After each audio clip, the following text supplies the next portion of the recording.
Hello, welcome back to the Neon Chronicles. In today's video, we want to take a look at why I think that Wuthering Waves is going to be a smash hit. I have a couple of angles that I want to take a look at, from the marketing angle to the character designs. It's going to be a pretty comprehensive video, so exciting stuff. If you've seen any of the other videos on the channel, then you know that we love to do character reviews. We love to talk about the design angle of things, more of the right brain perspective. What makes these games special, what makes them feel creative and new, what makes the designs feel cool and fun to play, and what makes the mechanics stand out. So today I want to take a look at a combination of all of those things. We're going to be taking a look at the character designs towards the end of the video, so you can skip ahead if you just want to take a look at the character designs. I'm going to go over each individual character and talk about them. But to start off, I do want to talk about the road to launch that Wuthering Waves has taken, that Kuro Games has taken, and how I think it's setting themselves up for success. So without further ado, let's dive right into it and start with marketing.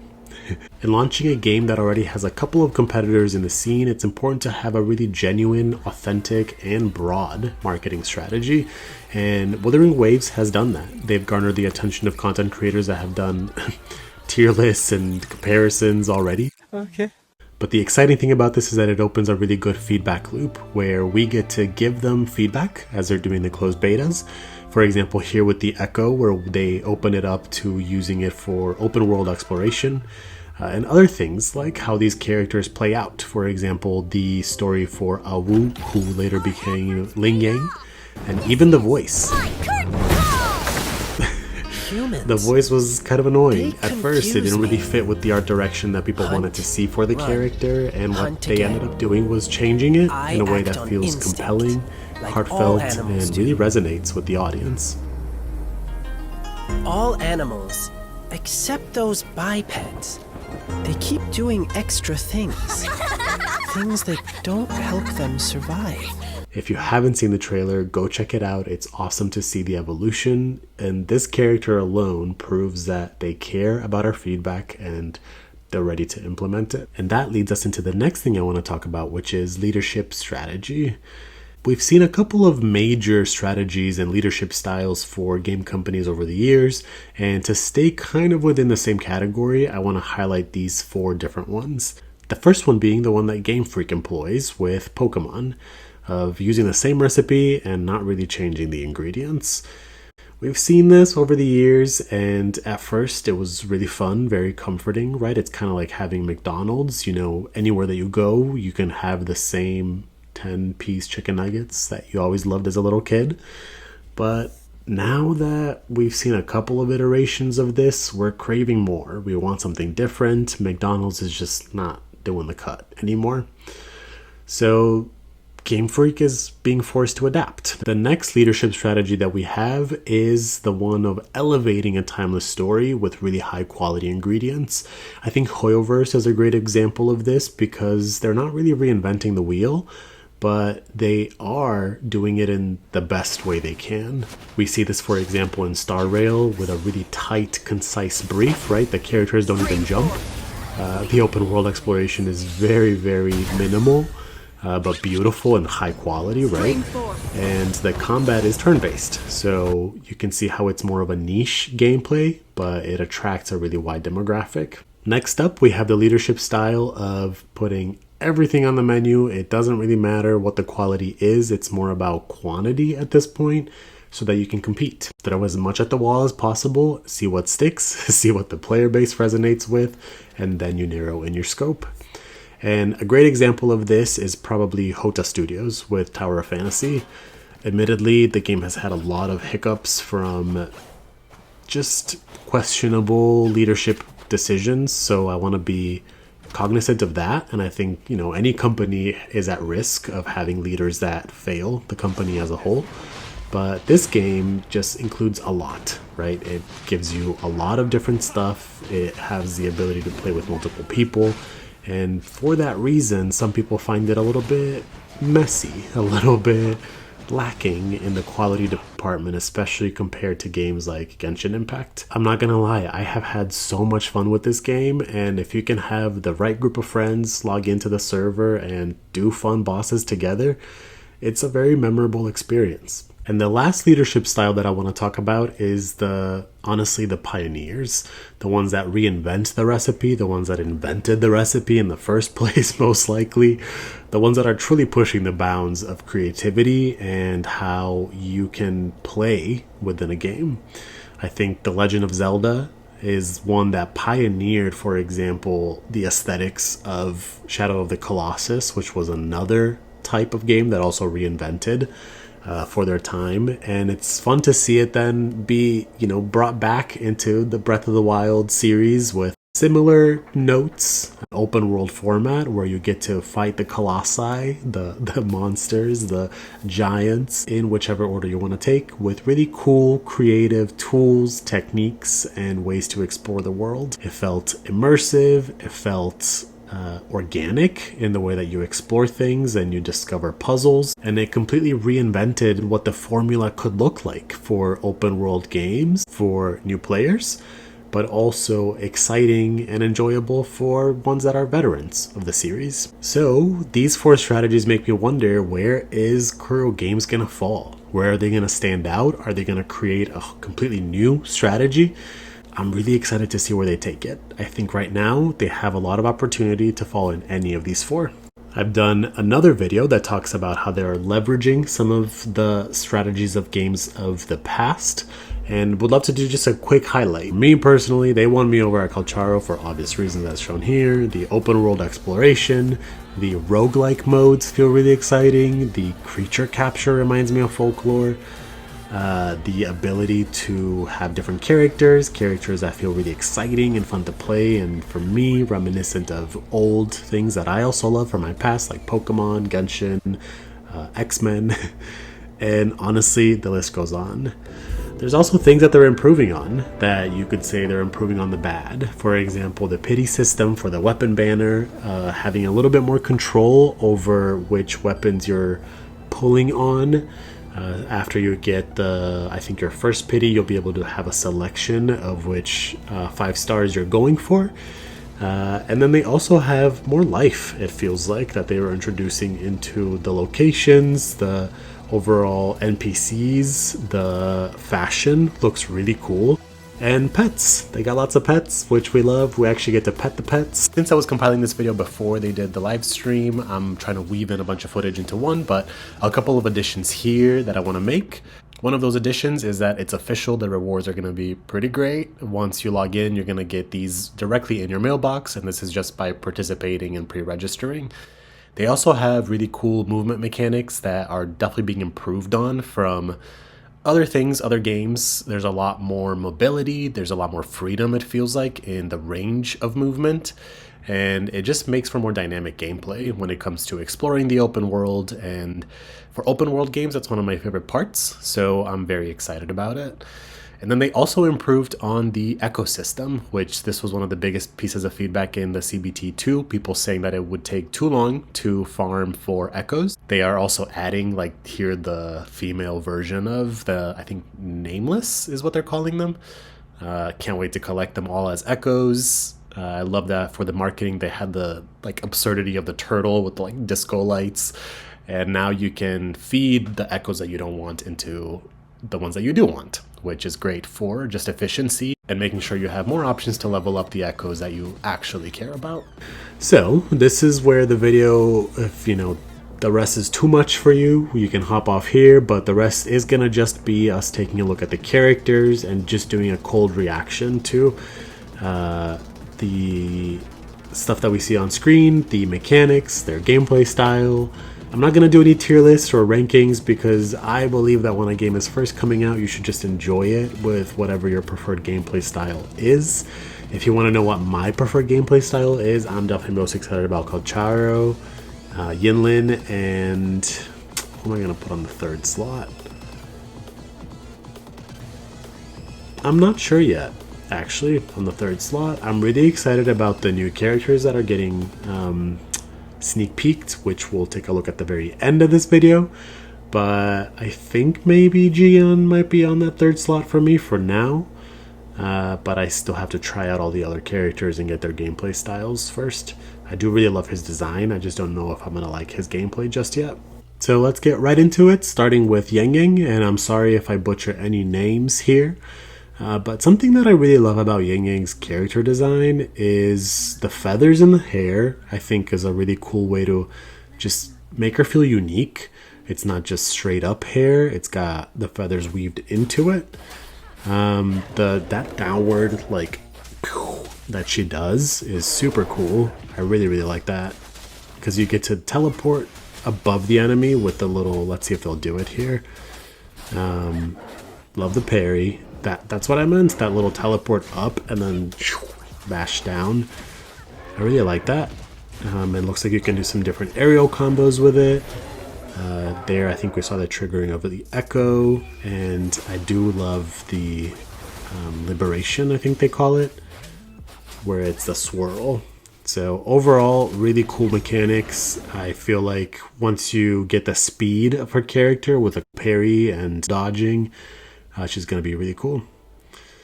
Chishia here's our next one, which is going to be our first gunslinger.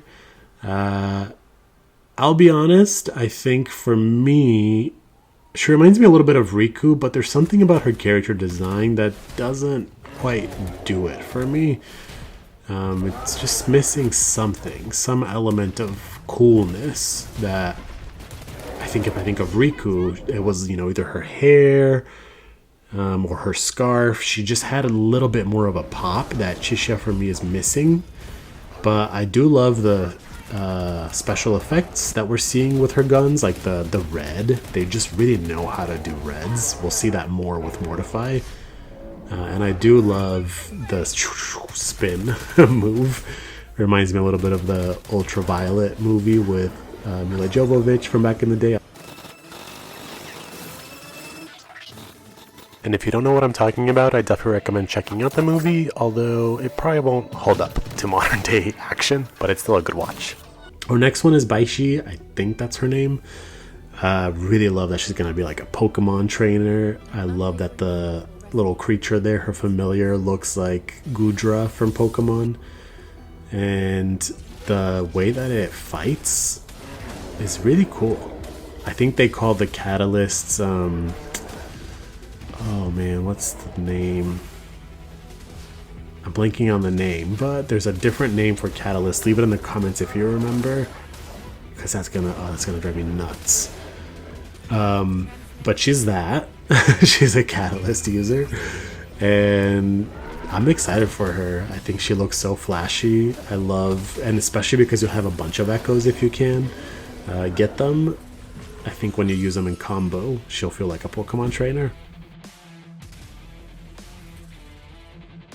Next up, we have Yuan Wu, who's going to be more of a Street Fighter style character.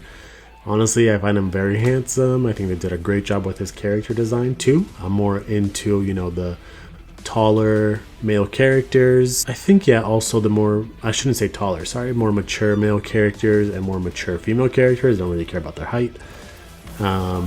But those are the ones that I tend to play as in games, and I like that Yuan Wu's in that category. I love the blue lightning. It makes me think of Static Shock, which was one of my favorite cartoons growing up. And I do love all the melee, like the fact that they have that little teleport skill is just such a game changer, because if you think about games like Genshin Impact, you can only really do that, like teleporting upwards like that, with 3 characters, Alhaitham, Ketching, and Chiori so far. So it's kind of cool that everybody gets that in this game. I like his overall aesthetic, I like his vibe, I like his color scheme. I'm excited for him. The next one that we have here is Danjin, and I believe that in the second closed beta, this was a lot of people's favorite. I think her gameplay and I want to say her mechanics are special, and they make it so that you have to pay attention more to the combos that you're doing, and I think that was exciting for people. It makes the combat feel more deliberate. It makes it feel so that there's a learning curve and you can really get to play her at the expert level versus just the novice level. And for a game like this where it's all about combat, I think that's going to be especially important. So I think this character might be one of those where it's trying to serve and scratch that itch for people that want to get to know mechanics more than just, you know, flashy combos and the animations themselves. And again, love her design. I think they're killing it. Our next one is Alto, which this is one of my other really big favorites. It's hard to choose, honestly. They all look really cool, but I love that he has the Kabe pretty boy face, which we've talked about in other videos and a little bit, you know, showed it in the intro for this one. But also the mist reminds me of Nightcrawler from X-Men. Teleportation with the little missiles feels like Wanderer for Genshin.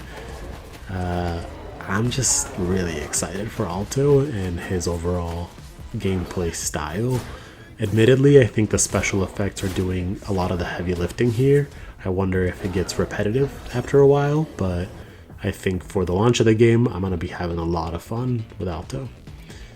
Next one here is Tauchi, full pink color scheme. We have, I think she's a longsword is what they're calling it, not claymores, but big sword.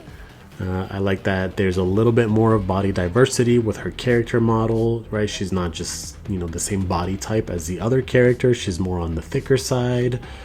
I like that she is honestly more of that physical DPS single hit focus is what it feels like to me. I think that leads to very clean gameplay. Makes me think of Eula from Genshin Impact, where it's more about focusing on one enemy at a time, dishing some pretty cool combos, and that's it. Moving on, you know? I think her animations are cute. I like that they go along with just a unique kind of personality, and I think a lot of people are going to like her character model. Let's be honest. Our next character is Sanhua, which I think I'm saying that right, but I think she's going to be one of the characters that you unlock through some of the in-game modes on release, so she won't be too hard to acquire. And I'm excited about the cryo abilities for her. It reminds me, in terms of the gameplay, a little bit of Yang Yang, so I don't know if I would necessarily have both of them on my party, but the fast-paced is awesome. I love that the maybe as a whole for the VFX, like the cryo kind of lingers for a bit, the ice spikes. I like that a lot, and it just makes her feel aggressive in her combat style. So definitely excited for her, even though she is one of those more like muted, direct, concise type of characters. I feel like that's a vibe, and I'm into it. Our next one is Mortify, who reminds me a lot of Morbius from Marvel. The vampire dude that essentially through science becomes a vampire. I think from the aesthetic, the overall vibes, it reminds me a little bit of that, but also once we get into the gameplay, you can see in the VFX how when he shoots and he does some special abilities, there's these like bat wings that will also come through. Yeah, like the little dragon. I'm much more excited about Mortified than Chishia, so he's going to be my go-to for more of a pyro character. Their gameplays feel fairly similar, but I think in terms of just the aesthetic, the overall VFX, the design, the combat style, I'm definitely more into Mortified than Chishia. I don't know how their gameplay mechanics will differ and like which one's the better support for other party members, if you really want to go full pyro. If both are good to have together, probably. I'm not too sure, but there's so many good tutorials out there that I'm just more focused on how things look. And I do like how he looks a lot. So I'll be pulling for him. Next one here is called Charo, which used to be Kakarot, I think was his original name. Now it's called Charo for Dragon Ball Z, confusion issues, but very excited about this one. We talked about in the intro and in other videos, but I think he reminds me of Sephiroth. It reminds me of Virgil from Devil May Cry, and he reminds me of Raiden from Metal Gear Solid.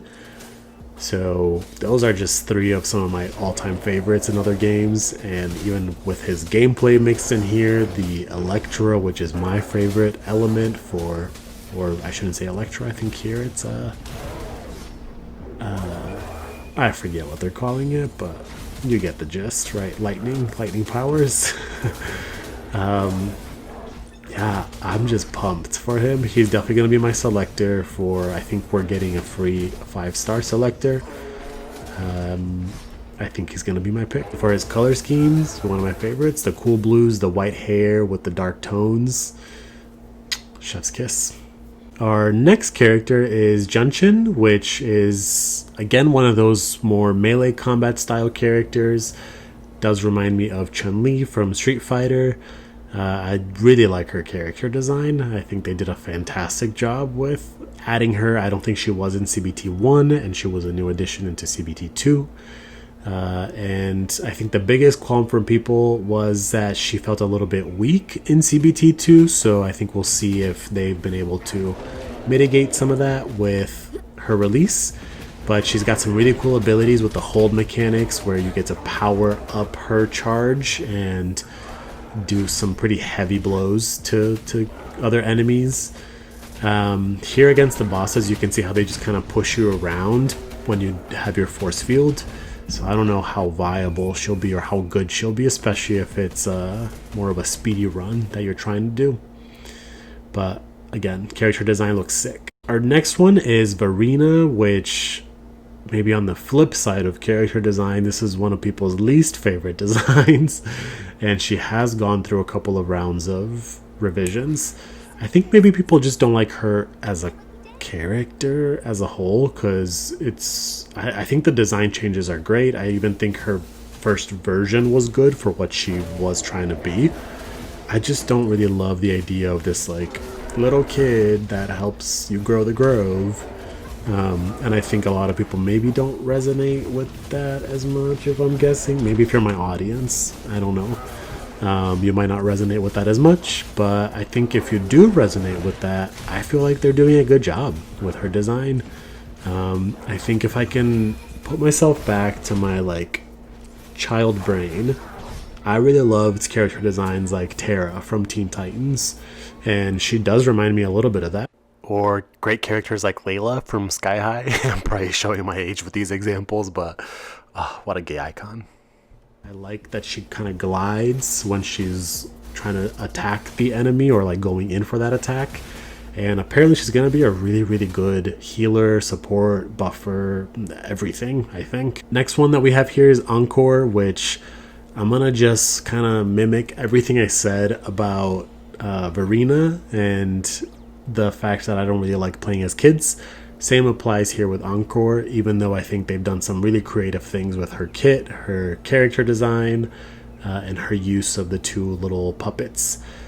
Essentially, because of her little two puppets, she has two modes. This one is more of a ranged mode where they attack from a distance, and I heard from the CBT2 that it wasn't so great from parrying, from a parrying standpoint, that it's kind of challenging for you to parry because they don't have some good like automatic parries with the combos that you do.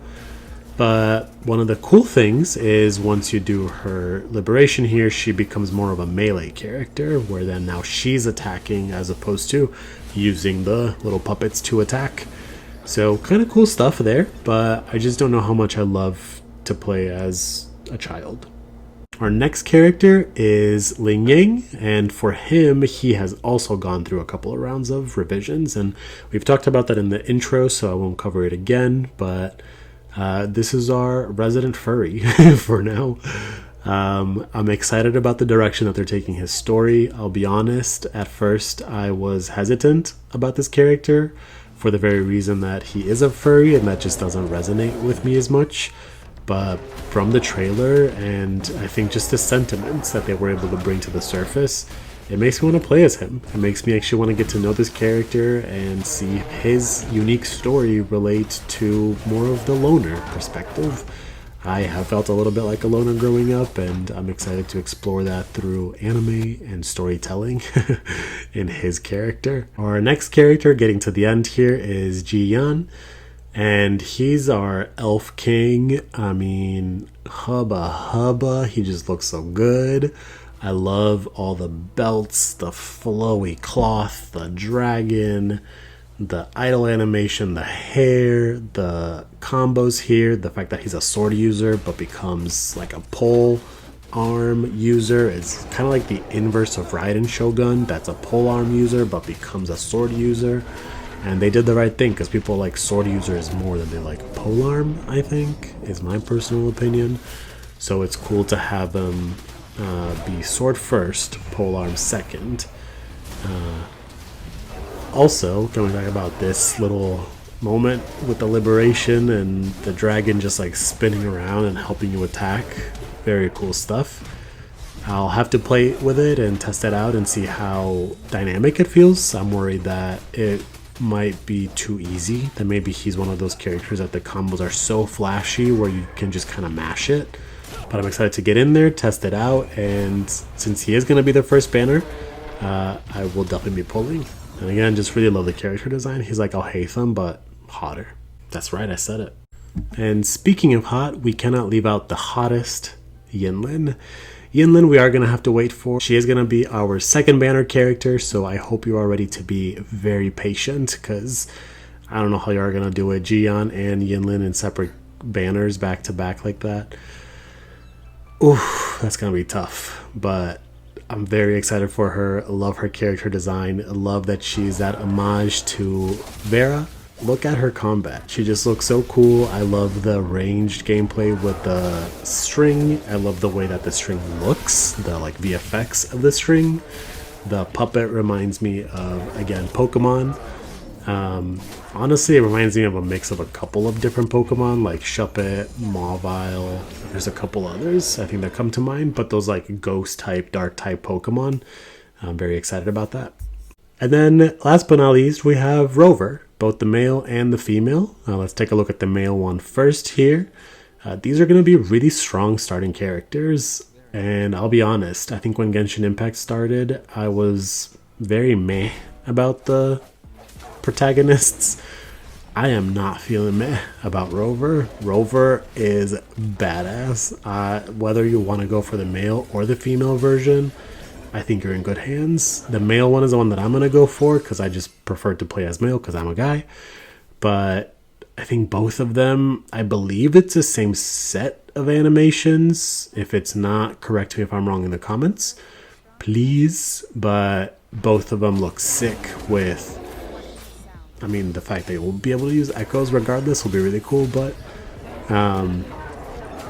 yeah, these are characters that are probably going to last a while in your party. I can see, at least for me personally, I can see them lingering for a while, especially because they've made them fairly strong. But we shall see if that remains to be the case, especially as new characters get released, and especially because we do have a couple of teasers like we have with the enemies have been teasers, right? We don't know if we'll be able to play as them or not, but it would be very exciting if we did. And we also have two other characters, which I'm not going to try to pronounce their names because I'm blanking on them right now, but I will flash some of their content on the screen. The last thing I want to highlight was this little cutie, which they finished the live stream with. And I'm wondering, is this going to be the Paimon equivalent? Is it going to be the Pom-Pom equivalent? Is it going to be like in Sailor Moon with the little like cats?